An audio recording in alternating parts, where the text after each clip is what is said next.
Hi, this is Alex from Groovy Entertainment. Today we got another book on record to play for you. Today's book is Gory, the Magic Unicorn for 1985. So let's get started. Hi, everyone, and welcome to your My Little Pony read-along book. Every time you hear this chime, it means it's time to turn the page in your storybook. Now, if you are ready, we will start the story of Glory, the Magic Unicorn.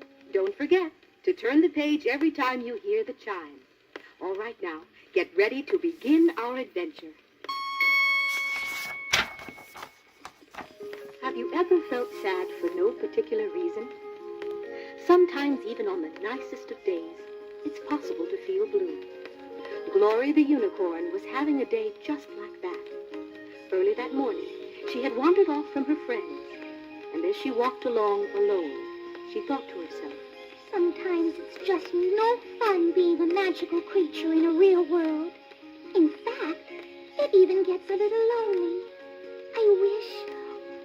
How I wish I could be in another world, a magical world where I could feel at home. now you and I can make all the wishes we want. But unless we work hard at making our wishes come true, nothing will change. However, when you're a magic unicorn like Glory, you have to be very careful when you make a wish, because it's easy for unicorn wishes to come true. Glory was about to find this out the hard way, for the moment her wish to be in another world crossed her lips, a strange feeling came over her. As she looked around, the real world began to fade away. Every shiny spot, like dewdrops on the tall grass and pebbles in the stream, began to grow brighter. Then, in one crazy instant, the sky began spinning like a top. It spun so fast all the colors blurred together, as if someone had spilled a cup of water on a paint box. Glory felt dizzy as she gazed on in wonder. And Glory opened her eyes. She saw a most peculiar sight. The familiar landscape was gone. In its place was the strangest world you can imagine. It was a world filled with magic enough to answer anyone's wishes. The trees nearby were green and gold and covered with presents. Each flower bloomed in the shape of something sweet and wonderful to eat. Glory stopped next to a bush of cherry tarts and looked around, trying to get her bearings. I must have wished awfully hard, thought the bewildered unicorn, because my wish for a magical world seems to have come true. Up ahead, at the end of a long, tree-lined path, Glory saw a beautiful sight. There, shining in the sunlight, was a silver palace. Bright red and blue banners fluttered from its towers, and a steady stream of people were making their way in and out of the huge palace doors. As long as I'm here, I may as well take a good look around, Glory decided. After all, I've never seen a magic world before. So Glory started bravely down the path toward the strange silver palace. To Glory's surprise, she was able to open the door and enter the palace with no problem. I guess that in a magic world like this, people just take magic for granted. All around her, Glory saw signs that this was true. A farmer with a heavy cart of apples unloaded them all at once with a wave of his hand. A mother with a dirty child didn't need to scold the child, but rather snapped her fingers, and the child was clean again. Strangest of all was the old woman who floated up the front of her house and inside her second-floor window rather than walk up the steps. My pony friends will never believe this, thought Glory in amazement. Suddenly, up ahead in the street, an old man appeared. His long blue robe and bushy white beard convinced Glory that she was about to meet a wizard. Are you a good wizard or a bad wizard? She asked. The wizard smiled. Can you tell the difference? He asked. I don't know, replied Glory. Well, in that case, it doesn't make very much difference which kind of wizard I am. With that, the wizard invited Glory to visit him in his chambers. and the foolish young unicorn accepted, which, as you will see, was a very silly thing for Glory to do. The wizard's chamber was dark, and Glory nearly tripped over his workbench, cluttered with jars and bowls filled with all kinds of strange things. The moment she was inside, Glory heard the door slam shut behind her. She sensed danger, but it was too late. Welcome, my pretty young unicorn. Cackled the wizard in a voice that was nothing like the kind voice he had spoken in earlier. It's been years since I've seen such a specimen. Unicorns are very rare, even around here. What do you want? Stammered Glory in a frightened voice. Merely the most valuable magic potion in all the world. Said the evil wizard with a grin. I want your horn. And opening a book of spells, he began to chant. Of all the treasures made or born, the rarest is the unicorn. And now, by magic, you are shorn.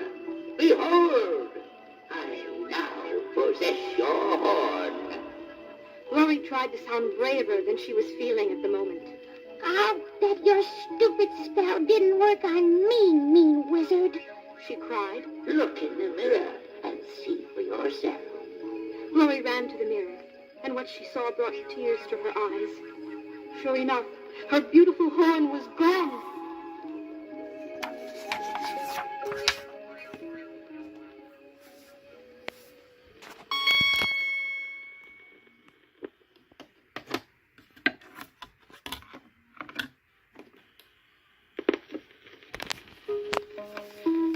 The wizard laughed as he pointed to the door and shouted at Glory.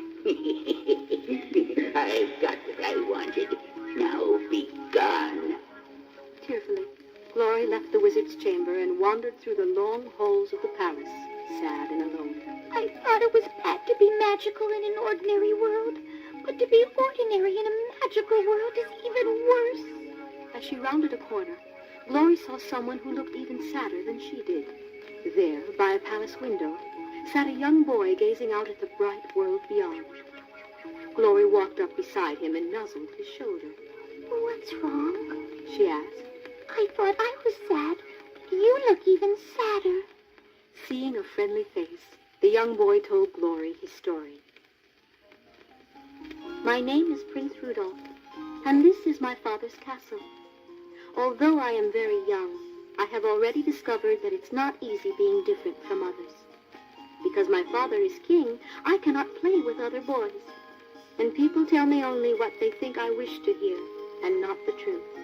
I understand what it's like to be different, said Glory softly. Now that the wizard has taken my horn, I have lost my magic. This makes me different from everyone else in your land, too. Prince Rudolph nodded. My father's wizard Omar can be a rascal at times. He had no right taking your horn. Unicorns are special creatures and deserve our respect. But do not fear, Glory. I shall help you get your horn back. In that way, I'll be able to prove to everyone in the castle that I'm not just a spoiled child. The wizard seems very powerful, said Glory. Can we really get my horn back? Like everyone else, the wizard has his weaknesses, said the prince. But if we come up with a clever plan, I'm certain we can do it. Later that day, Rudolph and Glory made their way to Omar's chamber.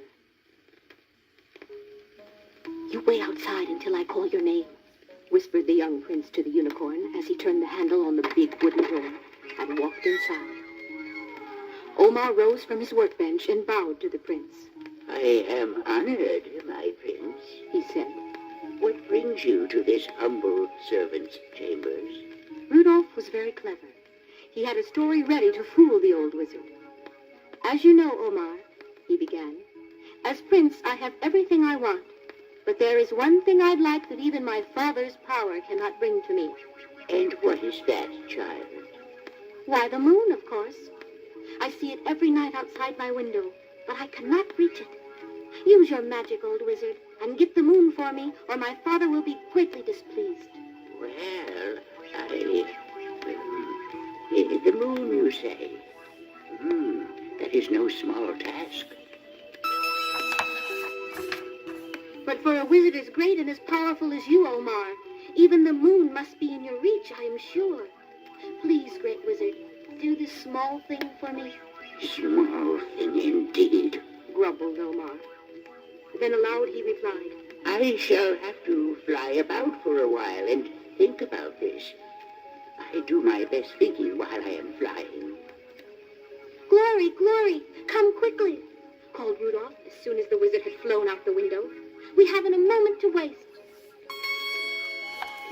Glory ran inside as Rudolph shouted to her, I found the book of spells the wizard used when he stole your horn.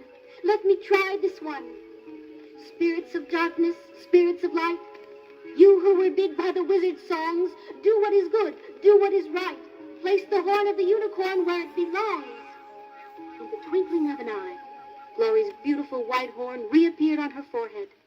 She was magical once again.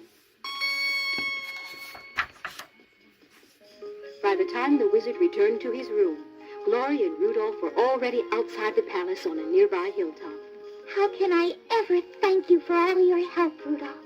It is I who should thank you, said the prince as he stroked Glory's shiny mane. When word spreads through the palace of how I tricked Omar, my people will view me in a new light. What a wonderful day it has been. Glory was seeing things in a new light, too. Never again would she regret being different from the other ponies. Her magic made her special, and she liked that. Young Prince Rudolph waved goodbye as his new friend Glory, the magic unicorn, closed her eyes and wished herself home again.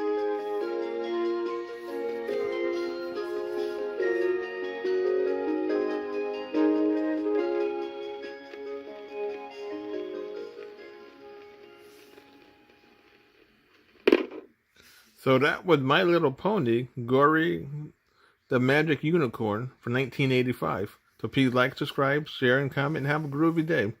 And our next book will be